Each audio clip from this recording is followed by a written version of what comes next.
दोस्तों, मेरा नाम लक्की है। मैं मथुरा का रहने वाला हूँ। ये कहानी एकदम सच्ची घटना पर आधारित है, जो कि मेरी और मेरी एक कजिन के बीच की है। ये बात तब की है जब मेरी दीदी की शादी होने जा रही थी। उस वजह से हमारे घर में काफी मेहमान आए हुए थे। तभी मेरी नज़र मेरी कजिन यानी चचेरी बहन पर गई। हम दोनों बहुत दिनों बाद मिल रहे थे। उसने भी मुझे नोटिस किया। वैसे तो हम दोनों में काफी अच्छी दोस्ती थी, मगर मुलाकात नहीं होती थी। आज मेरी बहन की शादी में मेरे कई सारे दोस्त भी मेरे घर आए हुए थे। उसी दौरान मेरे एक दोस्त की नज़र मेरी इसी बहन पर पड़ गई। उसने मुझसे कहा कि लक्की अपनी कजिन से मेरी दोस्ती करवा दे। मुझे उसकी बात से थोड़ा बुरा लगा। तब भी मैंने उससे कह दिया कि चल देखता हूँ। उधर मेरे सारे रिश्तेदार आदि सभी थे, इसलिए मैं अपने दोस्त से अपनी कजिन की दोस्ती नहीं करवा सका। मैंने अपनी कजिन की बहन से कहा कि उसको बोलो कि लक्की बाहर बुला रहा है, मुझे उससे कुछ काम है। वो ये सुनकर वह कजिन के पास चली गई। मैंने उसको अपनी कजिन के पास जाते देखा और उससे कुछ बात कहते हुए देखा तो मैं बाहर आ गया। यहाँ मैं एक तरफ कजिन के आने का इंतजार करने लगा। वो कुछ देर मतलब करीब 15 मिनट बाद बाहर आई। उसने मेरे पास आते ही मुझसे मुस्कुरा कर कहा, अकेले में क्यों बुलाया है? मैंने उससे कहा कि मेरा दोस्त तुमसे मिलना चाहता है। उसने पूछा क्यों? मैंने कहा वो तुमसे दोस्ती करना चाहता है। इस पर उसने कुछ नहीं बोला और वो वहां से भाग गई। मुझे कुछ समझ नहीं आया। इसके बाद से मैं शादी के कामों में लग गया और सब कुछ भूल गया। मैं दीदी की शादी में सारी रात नहीं सो पाया था। सुबह हुई तो मेरी दीदी की विदाई हो चुकी थी। सारा काम खत्म होने के बाद मैं सोने के लिए ऊपर चला गया।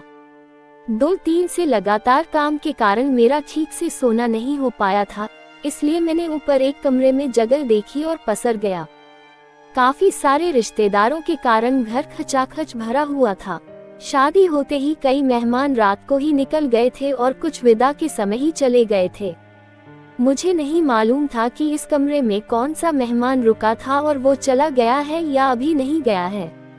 मैंने सोते सोते महसूस किया कि कोई मुझे जगा रहा था, पर मैं इस वक्त थकान के कारण इस हालत में नहीं था कि जाग सकूं।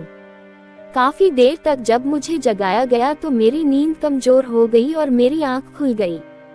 देखा तो सामने मेरी कजिन थी। उसे देखकर मुझे याद आ गया कि अपनी कजिन से जानकारी करूं कि क्या हुआ था। तुम उस समय वहां से ऐसे क्यों भाग गई थी? मैंने आंख खोलकर उससे इस बारे में पूछा तो उसने मुझसे कहा कि मैं आपके दोस्त में नहीं बल्कि आप में इंटरेस्ट रखती हूँ। ये सुनकर मेरे मन में लड्डू फूटने लगे।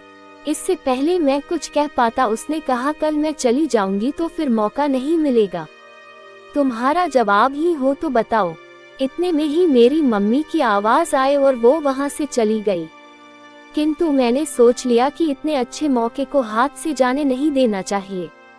मैंने शाम ढलने का इंतजार किया तो वो फिर से आई। दरअसल ये कमरे उसी को दिया गया था। वो आई तो मैंने भी हामी भर दिया। किंतु ये सिलसिला यही नहीं थमा, बल्कि वो आजकल की मॉडर्न विचारों वाली लड़की थी जिसने मुझे ऑफर भी दिया और हमने काफी देर तक गेम भी खेल डाली। वह गेम बड़ी शानदार तरीके से खेली गई थी और किसी को कुछ नहीं पता चला।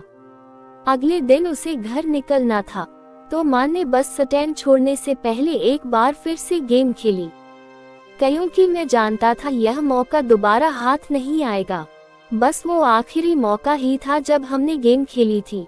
उसके बाद उसकी जॉब कहीं दूर लग गई तो न ही मिलना हुआ और न ही फोन पर कोई बात। कहानी पसंद आने पर वीडियो को लाइक, सब्सक्राइब और एक अच्छा सा कमेंट जरूर करें।